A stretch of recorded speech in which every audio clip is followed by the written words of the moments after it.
Good morning, everybody. Jim Feist in Las Vegas, and it's a happy Monday morning.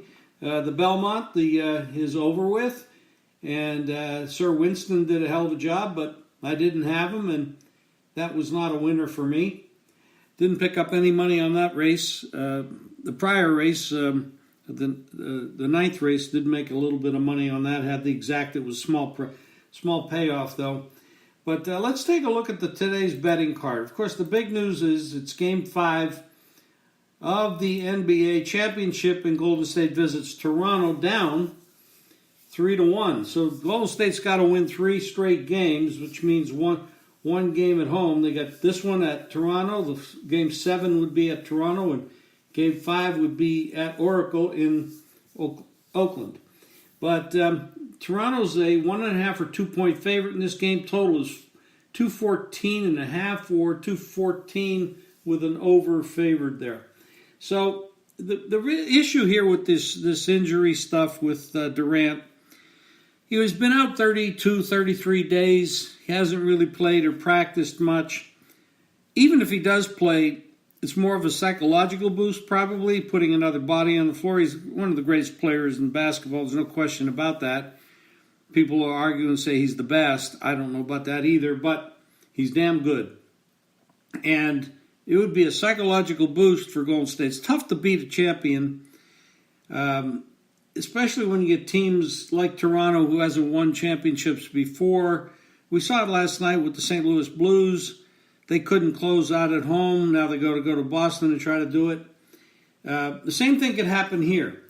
The problem is you have a champion on the Toronto team in Kawhi Leonard, and he may be enough to take this team over the top with a supporting cast that has done pretty well. But this is a big emotional game. Personally, I am not going to bet this game. And the reason I'm not is because I like to have some kind of an idea what the hell's going on. So what I will do in this game is I will bet it in-game. So as the teams get on the court, they run off 5-6 minutes, see what's going on, see if Durant is actually in the lineup or not. If he's not, and he doesn't even attempt to play, Golden State's going to be up against it. If this is a team that's a little bit worn out, they've been carrying it. A lot of people said, when Durant got hurt, Golden State's better without him. That's not true. And my answer to that was they're different without him. They move the ball a little bit more. But you lose a player of that status, you're not going to be better, especially in the long run. In the short run, you can make up for it. So Golden State's really up against it, but they got the heart of a lion. They're champions. They're not going to go down easy. This is not going to be an easy game for Toronto to win. But having said that, I'm still not going to jump in and bet the game. I'm going to go in-game. And maybe in-game I'll post some stuff on Twitter as I'm making in-game wagers. And you can check that out, Jim Feist Sports on Twitter. And that might help you along the way. Now, in baseball, I've been doing, knock on wood, been doing very well with baseball. Had the Cubs yesterday. Hendrickson, interesting, this guy doesn't throw the ball over 87 miles an hour. That's his fastest pitch of the day yesterday. But he knows how to place it. He's got some action on that ball. He's not easy to hit. Tremendous game he pitched. Not the usual what we have in today's modern baseball. It's all fire, 195, 98, pitch after pitch after pitch. Not with this guy. He's a pitcher. He's not a thrower. And that was impressive. We have some interesting games today. I won't go through all of them. I'm going to basically focus on where I think there might be some value. St. Louis is coming off getting swept by the Cubs. They're going down to Miami. Alcantara has pitched pretty well, not consistently, but Miami can be dangerous. I think that's a live dog. If you're a $200 better, that might be a $40 or $50 bet on the dog. If you have something you want to take some value, there might be some value in that play. A lot of people like action, especially if you're going to get some value plays in. Texas with minor against Sale. Now, nobody in his right mind is going to say, okay, well, let's bet against Sale. We're going to take 2-1 in the game. But Minor's pitching pretty well. And it's not inconceivable that Texas could go in there with Minor and sneak a win. Boston is not the same Boston as they were last year.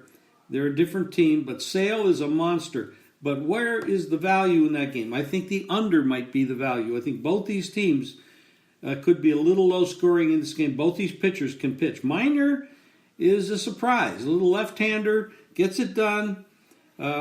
Texas 34-30 on the season. Boston's 34-32 on the season. So Texas is not that bad. You know, when you're looking at season to season, yes, but when you're looking at this year, not a bad value play with Minor plus over $2.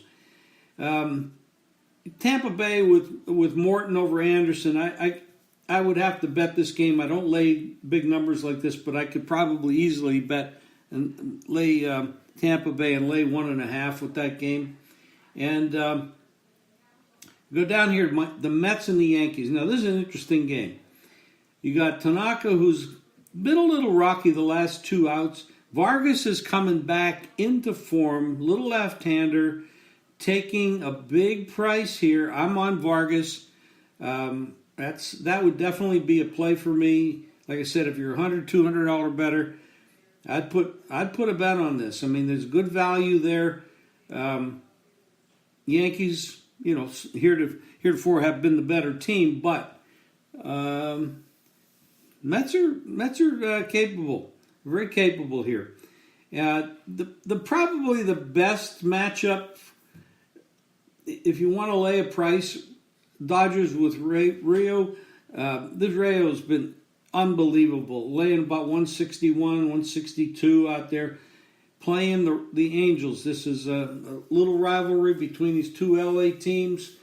Canning is pretty good for the Angels, but he's not Rio, and I would lay the Dodgers for, say, a half a bet because it's a big price. I don't like laying big prices. I did yesterday. I laid 158 with the Cubs. I could easily lay 160 here with Rayo. If I was going to make one play, that would be it. If I was going to make 2 plays, it would be that and Vargas. 3 plays, I'd put Minor in the mix. So I'd have 2 dogs, 1 favorite. Pretty much that would be it for the day. I'm going to be in game for the basketball game. I can't wait to watch it. It should be interesting. A lot of people say we need a new champion. It'd be great to have a champion out of Canada. They've never had one in basketball. And it'd be good for the sport in a lot of ways. That is true. I'm not the fan type guy. I just bet for value. So I will be betting for value in game. That's what I'm doing today.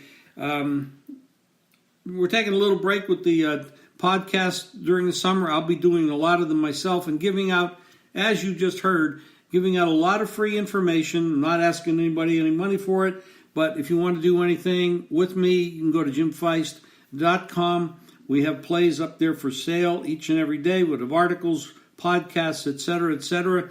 I'm going to be doing a football tutorial, which is how to look at the preseason, how to look at the regular season, and split the regular season down into quads, because I believe the first part of the regular season is you're going to get different information, you're going to get false leads, and then leading into the end of the regular season onto the playoffs, where you actually get the teams that are in form at that time. You don't predict the Super Bowl winner in August and September. That happens later in December after the injuries and the form and all that other stuff. We're going to be going into that. Also doing some money management things as well. So I'm pretty excited about what we're going to be doing. I'm also playing in some World Series events here in town. We got the Venetian, you got the Wynn poker rooms that are quite nice, and you got the World Series of Poker at the Rio. I played in 2 events so far. I haven't cashed. But we're going to be keep at it. We're betting baseball. We're winning, knock on wood. And we'll see what happens tonight in the basketball game. But thanks for listening, and we'll be back with you again tomorrow.